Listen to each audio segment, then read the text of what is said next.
Hello guys, welcome back to our channel. I hope ಎಲ್ಲ ಚೆನ್ನಾಗಿದ್ದೀರಾ ಅಂತ ಅಂದ್ಕೊಂಡಿದ್ದೀನಿ. ಗೈಸ್, ಇವತ್ತಿನ ವಿಡಿಯೋದಲ್ಲಿ ಮನೇಲೇ ಇರುವಂತಹ ಬ್ಲೌಸ್ ಪೀಸ್ ಬಳಸಿ ಯಾವ ರೀತಿ ಚಿಕ್ಕ ಮಕ್ಕಳಿಗೆ ಫ್ರಾಕ್ ಹೊಲಿಯೋದು ಅಂತ ತೋರಿಸ್ಕೊಡ್ತೀನಿ. ಹಾಗಿದ್ರೆ ಬನ್ನಿ ನೋಡೋಣ. ಆ್ಯಂಡ್ ಯಾರೆಲ್ಲ ನನ್ನ ಒಂದು ವಿಡಿಯೋನ ಸಬ್ಸ್ಕ್ರೈಬ್ ಮಾಡದೆ ನೋಡ್ತಾ ಇದ್ದೀರಾ, ಪ್ಲೀಸ್ ಸಬ್ಸ್ಕ್ರೈಬ್ ಮಾಡಿ. ಹಾಗೆ ಪಕ್ಕದಲ್ಲಿರುವಂತಹ ಬೆಲ್ ಬಟನ್ನ ಕ್ಲಿಕ್ ಮಾಡಿದ್ರೆ ನಾನು ಹಾಕುವಂತಹ ವೀಡಿಯೋಸ್ದು ನೋಟಿಫಿಕೇಷನ್ಸ್ ಬರುತ್ತೆ. ಬನ್ನಿ, ಆಗಿದ್ರೆ ಏನಕ್ಕೆ ತಡ, ನೋಡೋಣ ಯಾವ ರೀತಿ ಕಟಿಂಗ್ ಮಾಡೋದು ಅಂತ. ಆ್ಯಂಡ್ ಇಲ್ಲಿ ನಾನು ಮೆಜರ್ಮೆಂಟ್ಗೆ ಒಂದು ಚಿಕ್ಕ ಫ್ರಾಕ್ ತೊಗೊಂಡಿದ್ದೀನಿ. ಸೊ ನೀವು ಕೂಡ ಮನೇಲಿ ಯಾವುದೇ ಫ್ರಾಕ್ ಇದ್ರೂ ಕೂಡ ತೊಗೊಬೋದು. ಸೊ ಇಲ್ಲಿ ಟಾಪ್ ಇಂದ ಬಾಟಮ್ ತನಕ ಎಷ್ಟು ಲೆಂತ್ ಇದೆ ಅಂತ ನೋಡಿಕೊಂಡು ನಾನು ಅದಕ್ಕಿಂತ 2 ಇಂಚು ಅಥವಾ 3 ಇಂಚು ಎಕ್ಸ್ಟ್ರಾ ತೊಗೊತಾ ಇದ್ದೀನಿ. ಸೊ ನೀವು ಈ ಥರ 3 to ಅಥವಾ 4 ಇಂಚಸ್ ಎಕ್ಸ್ಟ್ರಾ ತೊಗೊಂಡ್ರೆ ನಿಮಗೂ ಕೂಡ ಯೂಸ್ ಆಗುತ್ತೆ. ಬಿಕಾಸ್ ನಿಮ್ಮ ಮಕ್ಕಳು ದೊಡ್ಡವ್ರು ಆಗ್ತಾ ಇರ್ತಾರೆ. ಸೊ ಅವಾಗ ಸ್ಟಿಚ್ ಬಿಡಿಸಿ ನೀವು ಆಲ್ಟರ್ ಮಾಡ್ಕೊಬೋದು. ಹಾಗಾಗಿ ಆ್ಯಂಡ್ ಇಲ್ಲಿ ನಾನು ಒಂದು ಬ್ಲೌಸ್ ಪೀಸ್ನ ತೊಗೊಂಡು ಅದನ್ನು ಸೆಂಟರ್ಗೆ ಫೋಲ್ಡ್ ಮಾಡಿಕೊಂಡು ಕಟ್ ಮಾಡ್ಕೊತಾ ಇದ್ದೀನಿ. ಬಿಕಾಸ್ ಚಿಕ್ಕ ಮಕ್ಕಳಲ್ವ, ಅವ್ರಿಗೆ ಒಂದು ಬ್ಲೌಸ್ ಪೀಸು ಸ್ಕರ್ಟ್ಗೆ, ಒಂದು ಬ್ಲೌಸ್ ಪೀಸು ಟಾಪ್ಗೆ ಸರಿಯಾಗುತ್ತೆ ಅಂತ ಇಲ್ಲಿ ನಾನು ಆ ಬ್ಲೌಸ್ ಪೀಸ್ನ ಅರ್ಧಕ್ಕೆ ಕಟ್ ಮಾಡ್ಕೊತಾ ಇದ್ದೀನಿ. ಸೊ ಅದು ನಮಗೆ ವಿಡ್ತ್ ಚೆನ್ನಾಗೂ ಸಿಗುತ್ತೆ, ಲೆಂತ್ ಕೂಡ ಇರುತ್ತೆ, ತುಂಬ ಫ್ರಿಲ್ಸ್ ಕೂಡ ಸಿಗುತ್ತೆ. ಹಾಗಾಗಿ ಇಲ್ಲಿ ನಾನು ಆಫ್ ಕಟ್ ಮಾಡ್ಕೊತಾ ಇದ್ದೀನಿ. ಆ್ಯಂಡ್ ಇದು ಅಪ್ ಟು 5 to 6 ಇಯರ್ ಮಕ್ಕಳು ತನಕನೂ ಸ್ಟಿಚ್ ಮಾಡ್ಬೋದು 2 ಬ್ಲೌಸ್ ಪೀಸಲ್ಲಿ. ಅಷ್ಟು ಸಿಂಪಲ್ಲಾಗಿರುತ್ತೆ. ಸೊ ನಾನು ಅದಕ್ಕೆ ಜಶ್ವಿಗೆ ಸ್ವಲ್ಪ ಉದ್ದನೇ ಮಾಡ್ಕೊತಾ ಇದ್ದೀನಿ. ಫೋಲ್ಡ್ ಮಾಡ್ಕೊಂಡ್ರೆ ಅವಳು ದೊಡ್ಡವಳಾದಮೇಲೆ ಸ್ವಲ್ಪ ಸ್ಟಿಚಸ್ ಬಿಡಿಸ್ಬೋದಲ್ಲ ಅಂತ ಹೇಳಿ ನಾನು ಇಲ್ಲಿ ಆಫ್ ಕಟ್ ಮಾಡ್ಕೊತಾ ಇದ್ದೀನಿ. ಸೊ ಈಗ ಮೇನ್ ಪಾರ್ಟ್ ಮುಗೀತು. ಸೊ ಲೈನಿಂಗ್ ಕೂಡ ನಾವು ಯಾವ ಥರ ಕಟ್ ಮಾಡ್ಕೊಂಡಿದ್ವಿ ಅದನ್ನೇ ಮೆಜರ್ಮೆಂಟ್ಗೆ ಇಟ್ಕೊಂಡು ಎಷ್ಟು ಉದ್ದ ಕಟ್ ಮಾಡ್ಕೊಂಡಿದ್ವಿ ಆ್ಯಂಡ್ ಎಷ್ಟು ಅಗಲ ಕಟ್ ಮಾಡ್ಕೊಂಡಿದ್ವಿ ಅಷ್ಟನ್ನು ಲೈನಿಂಗು ಕೂಡ ನಾವು ಕಟ್ ಮಾಡ್ಕೊಬೇಕಾಗುತ್ತೆ. ಸೊ ಲೈನಿಂಗು ಮತ್ತು ಟಾಪು ಬಾಟಮ್ 2 ಈಕ್ವಲಾಗಿ ಕಟ್ ಮಾಡಿಕೊಂಡ್ರೆ ಅದು ಸ್ಕರ್ಟ್ಗೆ ರೆಡಿ ಆಗುತ್ತೆ. ಅಂದರೆ ಬಾಟಮ್ ಪಾರ್ಟು ರೆಡಿ ಆಗುತ್ತೆ. ನಾವು ಆಮೇಲೆ ಫ್ರಿಲ್ಸ್ನ ಮಾಡ್ಕೊಂಡು ಹೋಗೋದು ಅಷ್ಟೇ. ಸೊ ಈ ವಿಡಿಯೋದಲ್ಲಿ ನಾನು ಬರೀ ಕಟ್ಟಿಂಗ್ ಮಾತ್ರ ಹೇಳ್ಕೊಡ್ತಾ ಇದ್ದೀನಿ. ಸ್ಟಿಚಿಂಗ್ ನೆಕ್ಸ್ಟ್ ವಿಡಿಯೋದಲ್ಲಿ ಹೇಳ್ಕೊಡ್ತೀನಿ. ಸೊ ಇದು ಬಾಟಮ್ ಆಯಿತು. ಈಗ ಟಾಪ್ ಯಾವ ರೀತಿ ಮೇಲೆ ಕಟ್ ಮಾಡೋದು ಅಂತ ನಾನು ಇಲ್ಲಿ ತಿಳಿಸ್ಕೊಡ್ತಾ ಇದ್ದೀನಿ. ಸೇಮ್ ಇಲ್ಲಿ ಶೋಲ್ಡರ್ ಟು ವೇಸ್ಟ್ ಎಷ್ಟಿದೆ ಲೆಂತು ನೋಡ್ಕೊಬೇಕು. ಸೊ ನೋಡಿಕೊಂಡು ಯೂಶಲಿ 2 ಸೆಂಟಿಮೀಟರ್ ಎಕ್ಸ್ಟ್ರಾ ತಗೊಳ್ಳಿ. ಈಗ ಜಶ್ವಿದು 10 ಇದೆ, ನಾನು ಹಾಗಾಗಿ 2 ತೊಗೋತಾ ಇದ್ದೀನಿ. ಆ್ಯಂಡ್ ಚೆಸ್ಟ್ ಸೈಡ್ ಎಷ್ಟಿದೆ ಅಂತ ನೋಡ್ಕೊಳ್ಳಿ. ಜಶ್ವಿದು 11 ಇದೆ, ಹಾಗಾಗಿ ಇಲ್ಲಿ ನಾನು 13 ತೊಗೊತಾ ಇದ್ದೀನಿ. ಸೊ ವಿಸ್ಟ್ ಕೂಡ ಎಷ್ಟಿದೆ ನೋಡಿಕೊಂಡು 2 ಸೆಂಟಿಮೀಟರ್ಸ್ ಎಕ್ಸ್ಟ್ರಾ ತೊಗೊಳ್ಳಿ. ಸೊ 2 ಆದರೂ ತೊಗೋಬೋದು, 3 ಆದರೂ ತೊಗೋಬೋದು. ಸೊ ಫ್ಯೂಚರ್ ಬೇಸಿಸ್ ಮೇಲೆ ನೋಡ್ತೀನಿ ಅಂದರೆ 3 ತೊಗೊಳ್ಳಿ, ಇಲ್ಲಾಂದರೆ 2 ಸೆಂಟಿಮೀಟರ್ ಸಾಕು. ಹಾಗಾಗಿ ಇಲ್ಲೇ ವಿಸ್ಟು ನಮಗೆ ಈಗ 10 ಬಂದಿತ್ತಲ್ವ. So front side 10, back side 10, so 20 ಆಯಿತು. ನಾವು ಬ್ಲೌಸ್ ಪೀಸ್ನ ಅಥವಾ ಲೈನಿಂಗ್ ಪೀಸ್ನ ಚೆನ್ನಾಗಿ ನೀಟಾಗಿ ಈಕ್ವಲಾಗಿ ಮಾಡಿಕೊಂಡು 20ಗೆ ಮಾರ್ಕ್ ಮಾಡಿಕೊಂಡು ಅದನ್ನು ಫೋಲ್ಡ್ ಮಾಡ್ಕೊಬೇಕಾಗುತ್ತೆ. ಸೊ ಫೋಲ್ಡ್ ಮಾಡ್ಕೊಂಡು ಆದಮೇಲೆ ನಾವು ಕಟ್ ಮಾಡ್ಕೊಬೇಕು. ಕಟ್ ಮಾಡ್ಕೊಂಡು ಆದಮೇಲೆ ನಾವು ಟಾಪ್ ಟು ಬಾಟಮ್ ತೊಗೊಂಡಿದ್ವಿ ಅಲ್ವಾ 13.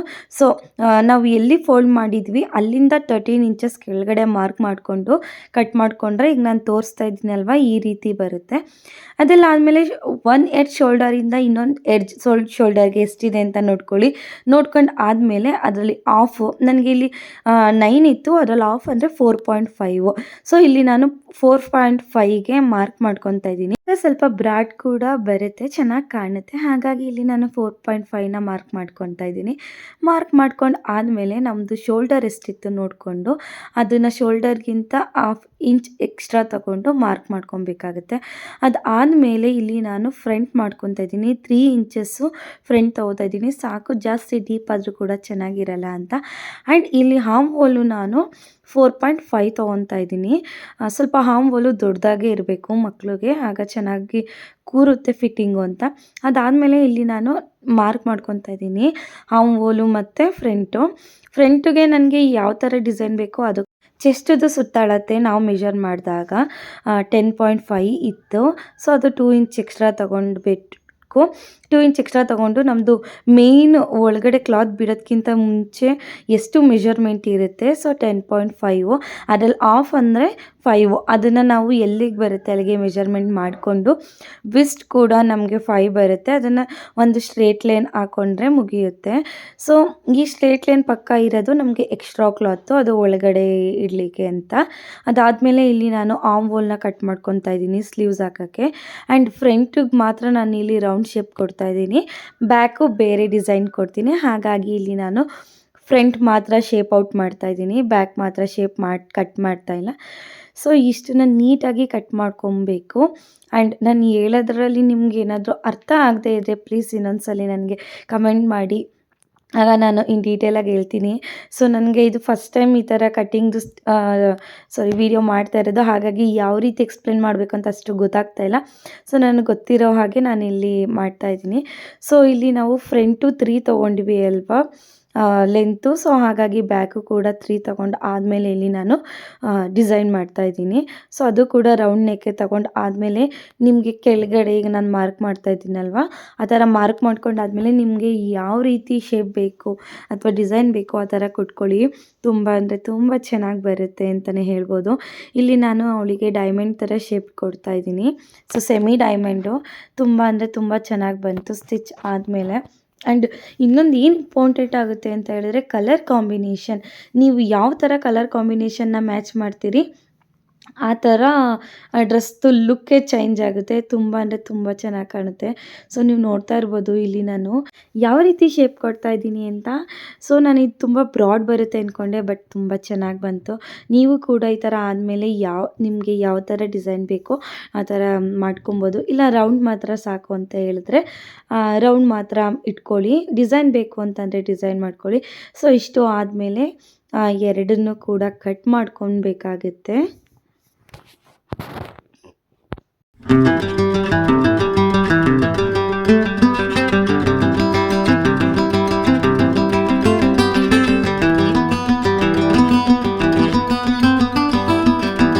ಲೈನಿಂಗ್ ಪೀಸ್ನ ಕಟ್ ಮಾಡಾಯಿತು. ಸೊ ಈಗ ಬಾಟಮ್ ಪೀಸು ಅದೇನು ತುಂಬ ಈಸಿ. ಸೊ ಇದನ್ನು ಕೂಡ ನಾವು ಈಕ್ವಲ್ ಆಗಿ ಅದನ್ನು ನೀಟಾಗಿ ಅಸೆಂಬಲ್ ಮಾಡಿಕೊಂಡು, ಸೊ ನಮಗೆ ಎಷ್ಟು ಬೇಕೋ ಅಷ್ಟನ್ನು ಒಂದು ಸೈಡ್ ಈ ಥರ ಫೋಲ್ಡ್ ಮಾಡಿಕೊಂಡು ಅದ್ರ ಮೇಲೆ ನಾವು ಕಟ್ ಮಾಡ್ಕೊಂಡಿರುವಂತಹ ಲೈನಿಂಗ್ ಪಟ್ಟೆನ ಇಟ್ಟು ನೀಟಾಗಿ ಕಟ್ ಮಾಡಿಕೊಂಡ್ರೆ ಮುಗೀತು. ನಾವು ಸ್ಟಿಚ್ ಬೇಕಾದರೆ ಅದ್ರ ಶೇಪ್ನ ಕೊಟ್ಕೊಂಡು ಕಟ್ ಮಾಡ್ಕೊಬೋದು, ಆವಾಗ ಇನ್ನೂ ಪರ್ಫೆಕ್ಟ್ ಅಂತ ಅನಿಸುತ್ತೆ. ಸೊ ನಾನು ಈ ರೀತಿ ಯಾಕೆ ಹೇಳ್ತಾ ಇದ್ದೀನಿ ಅಂತ ಹೇಳಿದ್ರೆ, ಸ್ಟಾರ್ಟಿಂಗ್ ಮಾಡೋರಿಗೆ ಸ್ವಲ್ಪ ಕಷ್ಟ ಆಗುತ್ತೆ ಎಲ್ಲ ಇವಾಗಲೇ ಕಟ್ ಮಾಡಿಕೊಂಡ್ರೆ ಮೇನ್ ಪೀಸ್ನ. ಹಾಗಾಗಿ ಎಲ್ಲನೂ ಎಷ್ಟು ಬೇಕು ಅಷ್ಟನ್ನು ಲೆಂತ್ಗೆ ಇಟ್ಕೊಂಡು ಕಟ್ ಮಾಡಿಕೊಂಡು ಆಮೇಲೆ ನಾವು ಸ್ಟಿಚ್ ಮಾಡೋ ಟೈಮಲ್ಲಿ ಕಟ್ ಮಾಡಿಕೊಂಡ್ರೆ ನಮಗೆ ಬಟ್ಟೆ ಜರುಗಲ್ಲ, ಈಕ್ವಲ್ ಆಗಿ ಬರುತ್ತೆ ಆ್ಯಂಡ್ ಕಟ್ ಮಾಡೋಕ್ಕೂ ತುಂಬ ಈಸಿ ಆಗುತ್ತೆ ಅಂತ ಹೇಳಿ ನಾನು ಈ ಥರ ಮೆಥಡ್ನ ತೋರಿಸ್ತಾ ಇದ್ದೀನಿ. ಐ ಹೋಪ್ ನಿಮಗೆಲ್ಲ ಅಂಡರ್ಸ್ಟ್ಯಾಂಡ್ ಆಗಿದೆ ಅಂತ ಅನ್ಕೋತೀನಿ. ಆ್ಯಂಡ್ ಈ ವಿಡಿಯೋ ಇಷ್ಟ ಆಗಿದರೆ ಪ್ಲೀಸ್ ಲೈಕ್ ಮಾಡಿ, ಶೇರ್ ಮಾಡಿ ಮತ್ತು ಕಮೆಂಟ್ ಮಾಡಿ. ಸೊ ಇಷ್ಟೇ ಫ್ರೆಂಡ್ಸ್, ಇಷ್ಟು ಈಸಿಯಾಗಿ ಕಟ್ ಮಾಡ್ಬೋದು. ನಾನು ಆಲ್ಮೋಸ್ಟ್ ಜಶ್ವಿಗೆ 3 to 4 ಫ್ರಾಕ್ನ ಸ್ಟಿಚ್ ಮಾಡಿದ್ದೀನಿ, ಎಲ್ಲ ಕೂಡ ತುಂಬ ಚೆನ್ನಾಗಿ ಬಂದಿದೆ. ಸೊ ಈ ವಿಡಿಯೋ ನಿಮಗೂ ಇಷ್ಟ ಆಗಿದೆ ಅಂತ ಅಂದ್ಕೊತೀನಿ. ಆ್ಯಂಡ್ ಇಷ್ಟು ಸಿಂಪಲ್ಲಾಗಿ ನೀವು ಕೂಡ ಮನೆಯಲ್ಲೇ ಕಟ್ ಮಾಡಿ ಮಕ್ಕಳಿಗೆ ಸ್ಟಿಚ್ ಮಾಡಿಕೊಡಿ. ಆ್ಯಂಡ್ ಸಂಕ್ರಾಂತಿ ಹಬ್ಬ ಬೇರೆ ಹತ್ರ ಬರ್ತಾ ಇದೆ ಅಲ್ವಾ, ಸೊ ನೀವು ಕೂಡ ಈ ಥರ ಸ್ಟಿಚ್ ಮಾಡಿ ಖುಷಿ ಪಡಿ.